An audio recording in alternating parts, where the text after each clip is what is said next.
સુરેન્દ્રનગરથી સમાચાર ચોટીલામાં ચામુંડા માતાના દર્શન કરવા માટે ભક્તોનું ઘોડાપુર ઉમટ્યું છે।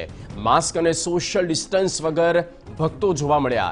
દિવાળીના તહેવારને લઈ મંદિરોમાં ભક્તોની ભીડ જામી છે અને મંદિર પ્રશાસનની કામગીરી સામે સવાલ થઈ રહ્યા છે। આ ચામુંડા માતા મંદિરના આપને દ્રશ્યો બતાવી રહ્યા છે કે જ્યાં ગજોગીચ લોકો ત્યાં ઉમટી પડ્યા છે અને ક્યાંક સોશિયલ ડિસ્ટન્સના તો લીરા ઉડ્યા છે, પણ લોકોએ માસ્ક પણ નથી પહેર્યું।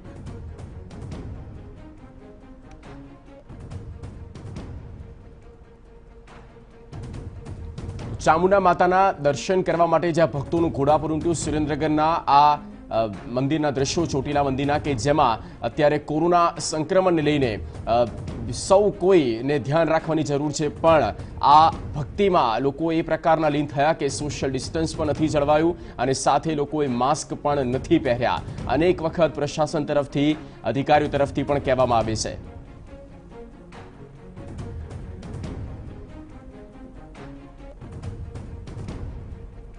આ સાથે જ મહંતગીરી બાપુ જોડાઈ ચૂક્યા છે। અમૃતગીરી બાપુ, સૌથી પહેલા બાપુ એ જાણવું છે કે મંદિરની અંદર કે જ્યાં ભક્તો જોડાયા છે ક્યાંક તેમના વચ્ચે સોશિયલ ડિસ્ટન્સ પણ નથી જળવાયું, માસ્ક પણ તેમણે નથી પહેર્યું, શું આપ કહેશો? અરે ભાઈ, આમાં તમને કહો હાલવાની જગ્યા નથી, કોઈનું માનતા નથી, કોઈની વ્યવસ્થા કઈ રહેવા દેતા નથી, એટલી ભીડ યાત્રિક કરી વાળે, કોઈ પણ સિક્યુરિટી પોલીસ વાળા જેટલા રાખ્યા છે કોઈનું માનતા જ નથી। પણ બાપુ, લોકો માને તે માટે થઈને યોગ્ય વ્યવસ્થા કરવી જોઈએ કે નહીં મંદિર તરફથી? પણ વ્યવસ્થા તો કરી છે, પોલીસ છે, બીજી કેટલા ગાર્ડ છે, સેનિટાઈઝની સગવડ રાખી છે, બધી રાખી છે, પણ યાત્રિક કોઈ એનું પાલન કરવા તૈયાર જ નથી। બોલો બાપુ, આ ભક્તોને બધાને કોરોના થાય અને કોરોના વધારે વકરે તો જવાબદારી કોની?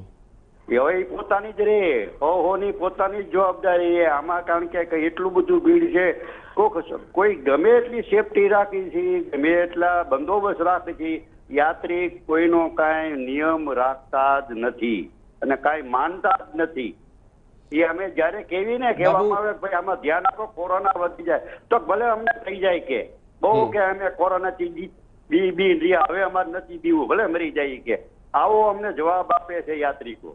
તો બાપુ, આવા ભક્તોની સામે તમારે તાત્કાલિક ધોરણે પગલા લેવા જોઈએ કે નહીં? અને મંદિર આમાં તાત્કાલિક પગલા કેવી રીતે લેવા? આમાં હજારોની સંખ્યામાં છે નહીં, થોડા અંતરે અંદર મંદિરમાં પ્રવેશ આપવો જોઈએ। સાથે સાથે એક ક્યાં કરો છો? અહીંયા પહેલા પગથિયેથી જ ભીડ થઈ જાય છે અને તે ત્યાં ગામમાં હાઈવે રોડ ઉપર તળેટીમાં આમ બાજુ કેટલા બધા વાહન છે એનો કોઈ હિસાબ નહીં।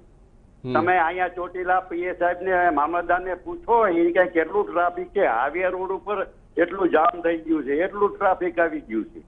આ ત્રીજો દિવસ થયો। બાપુ, મંદિર પરિસર છે, લોકોનો ત્યાં ભીડ દેખાઈ રહી છે, પણ એવી કોઈ ફેઝિંગ બનાવી હોય, એવી લાઇન ટુ લાઇન તમામ જે ભક્તો છે તેઓ જોડાતા હોય તો એ પ્રકારની વ્યવસ્થા શા માટે નથી દેખાતી? પણ ક્યાંથી આમાં વ્યવસ્થા રે? આપણે જ્યાં રેલિંગની બધી સગવડ છે લાઈન કરવાની, પણ એ માણસ ગદાગદી કરીને બધું હવડું કરી જ જાય છે બધું, કોઈનું કઈ માનતા જ નથી। હા, આપણે હવે થોડું માપે માણસો હોય ને તો બધી આપણે વ્યવસ્થા, જો દિવાળી નોરતા ગયા, નવરાત્રીનો પૂર્વ ગયો, બધી આપણે સગવડતા સાચવીને બધાને ડિસ્ટન્સનું પાલન કરાવ્યું, બધાને સેનિટાઈઝ કરાવીને લાઈન ટુ લાઈન ચલાવ્યા બધાને।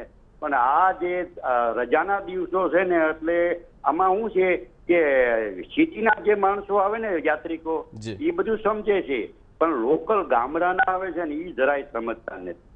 ઠીક છે બાપુ, અમારી સાથે વાતચીત કરી તે બદલ આપનો આભાર। તો અમૃતગીરી બાપુ હતા કે જેઓ મહંત છે ચોટીલા મંદિરના, તેઓ કહી રહ્યા છે કે ભક્તોનો ધસારો એટલો છે કે મંદિર પરિસર તરફથી જે પણ ક્યાંક વ્યવસ્થા કરવામાં આવી છે અને તે વ્યવસ્થાનો પણ તેઓ ભાગ બનવા માટે તૈયાર નથી અને કોરોના થાય તો ભલે થાય, પણ તેઓ દર્શન કરીને જશે, આ પ્રકારના પણ જવાબો ભક્તો તરફથી મળતા હોય છે।